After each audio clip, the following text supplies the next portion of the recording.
La sœur Mbalanga Justine, s'il te plaît, viens vite, on a 14 minutes pour finir.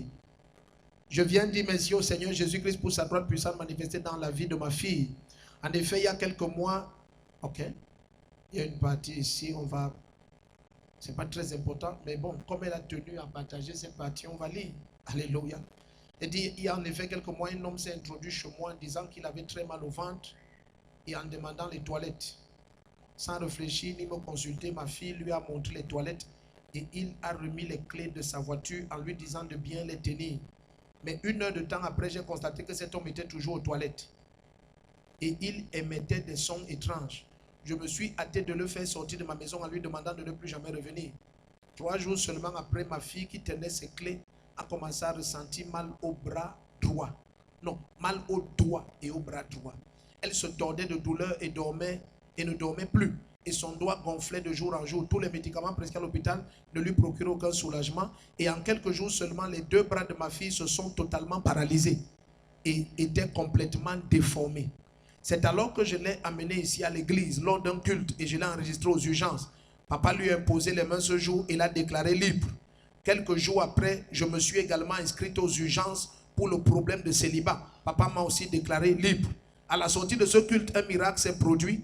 J'ai reçu l'appel de mon frère qui m'informait que les bras et les doigts de ma fille qui étaient paralysés et étaient déformés se sont mystérieusement redressés et sont totalement libres.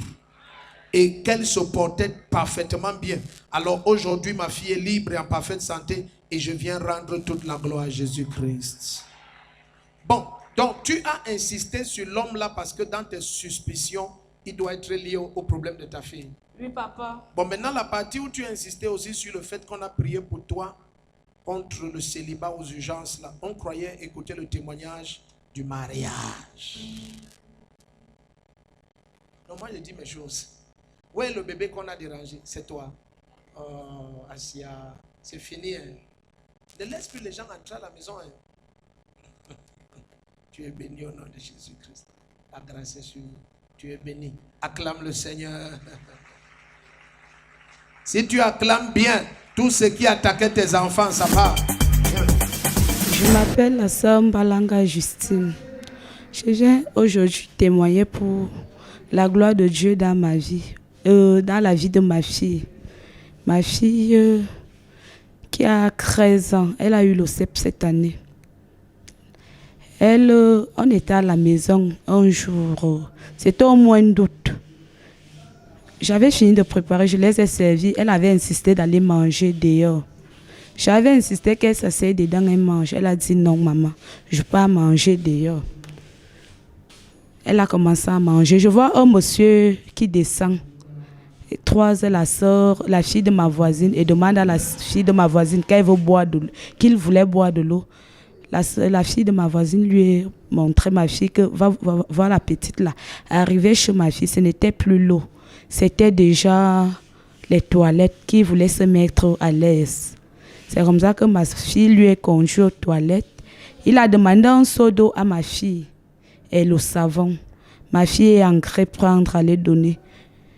Elle a encore entré. C'est comme ça qu'elle vient porter la chaise. Tu peux pas où est la chaise. C'est le tonton là qui a demandé que je m'en vais m'asseoir devant lui. C'est comme ça qu'il me lève alors que, mais c'est quoi ça? Quelqu'un arrive chez les gens, tu commences à passer seulement les commandes comme ça. Entre-temps, il avait appris les clés de la voiture donnée à ma fille. Je suis sortie. Quand le monsieur m'a vu, il dit que, hey, donc il y avait même une grande personne. Je veux me mettre à l'aise là. J'ai pris un médicament qui me menace là. Mes collègues m'ont dit que ça ne menaçait pas. C'est comme ça que je lui dis alors que monsieur, quand vous prenez un remède qui vous menace, vous restez chez vous. Le monsieur m'a dit que non, je dis que c'est à l'instant que ça vient de commencer. Le monsieur avait passé près d'1 heure de temps. J'étais déjà inquiète, mais depuis que le monsieur s'y a demandé les toilettes. Oui. Et ma fille, alors, après 3 jours, elle a eu mal au bras, je l'ai enregistrée aux urgences. Ça a commencé le panari, ce n'était plus le panari. Le médecin, l'infirmière qui la suivait, elle donnait tout. Ça ne se calmait pas. Après, l'autre bras commençait à enfler, ma fille était paralysée. Je me suis rendue avec 2 bébés. Je faisais tout pour elle. Donc, mes sœurs et frères, ce que je veux vous dire, c'est que attachez-vous à Jésus-Christ. Il a fait un merveille dans ma vie, dans la vie de mon enfant. Et ne laissez plus n'importe qui entrer chez vous, même demander les toilettes. Et je rends grâce au Seigneur parce que ma fille est debout aujourd'hui. Ça fait 2 semaines qu'elle a repris les classes. Je viens témoigner pour la gloire de Dieu. J'ai enregistré ma fille aux urgences. Notre papa, Rodrigue Ndefo, il a déclaré ma fille libre. Après un autre culte, ma fille n'était pas venue parce qu'elle ne se sentait pas. Après la sortie du culte, moi, je m'étais enregistrée aux urgences en vue du mariage. Je me suis enregistrée après la sortie du culte là. Papa m'a déclaré libre. Quand papa priait pour moi, j'ai aussi dit que la même grâce que papa partage, que la grâce là touche ma fille. Là, elle se trouve maintenant là. Elle trouve sa guérison. À la sortie du culte, il y a mon beau-frère qui m'avait appelé me disant que ma fille, ses mains qu'elle souffrait avec sont percées. Et elle va mieux. Aujourd'hui, ma fille est déjà libre. Elle fait tout avec ses 2 mains. Je ne la nourris plus, je ne la lave plus. Elle est déjà libre.